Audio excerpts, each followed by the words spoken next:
Update lang po tayo ngayon dito sa nangyari po na pagsabog sa isang paggawaan po ng baril, ng bala dito sa Marikina. So grabe rin po yung nangyari dito, no? At ilan po sa mga empleyado ang naapektuhan po dito.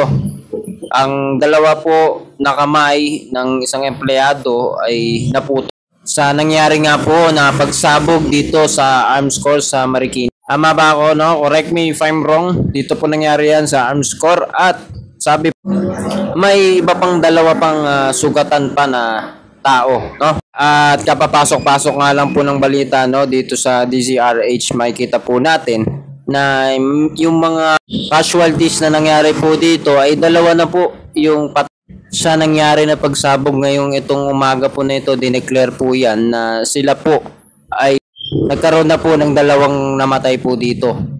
I don't know, hindi ako sure kung ito po ay mga empleyado rin. Pero gayon pa man, ito po ay related sa pagsabog po na ito sa paggawaan po ng bala po na ito. Yung isa po na putulan po ng dalawang kamay, yung nauna po ito na balita nitong Lunes. At ngayon nga pong araw ng July 8, 2025 ay pumasok po yung balita na dalawa na po yung nasawi. So, isa rin po ito sa mahalaga po na mga bagay na dapat aware po ang lahat sa ating mga komunidad. Nagkakaroon po ng pagpapaalala dapat ang mga nauukulan, may mga katungkulan po dito sa bagay po na ito na inspection ni maigi yung mga katulad po na establishmento na kagaya po na ito.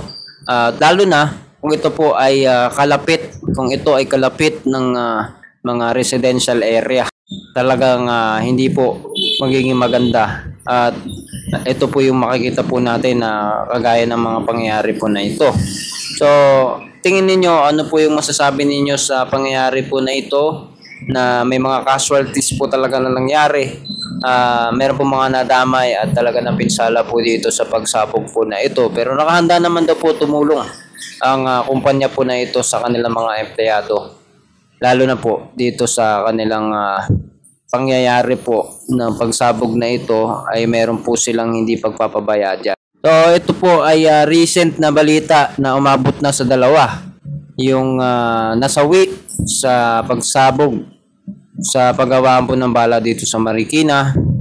Around Fortune po ito, malapit sa Fortune. Sa itaas, no? Alam ko bandang Balite yan, no? Kung di ako nagkakamali. Anyway, ito po yung pinaka-recent na balita. Di natin alam kung ano po yung mga darating pang balita sa atin. Anyway, nawa hindi magiging pangit po, no? Magkaroon pa rin ng maayos na kalagayan po yung mga nadamay, napinsala po dito. Siyempre maiayos po ito, ma-regulate, ma-monitor po kung ano po yung kailangan na dapat na gagawin pa, improvement, no? Wala namang may gusto po nito ng pangyayari po na ito.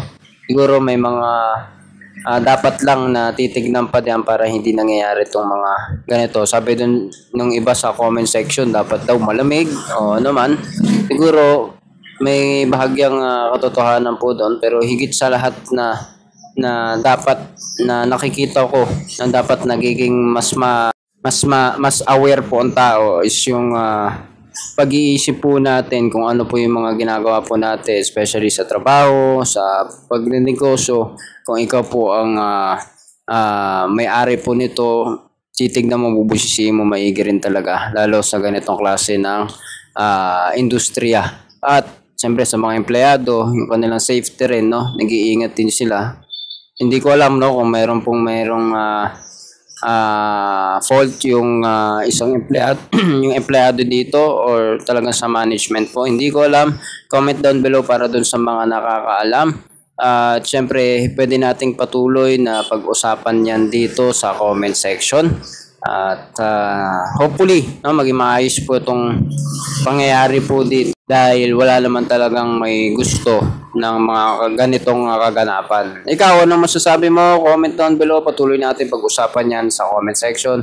And please do not forget to hit the subscribe button and notification bell para updated ka palagi sa mga videos natin na parating. See ya ulit sa susunod na video.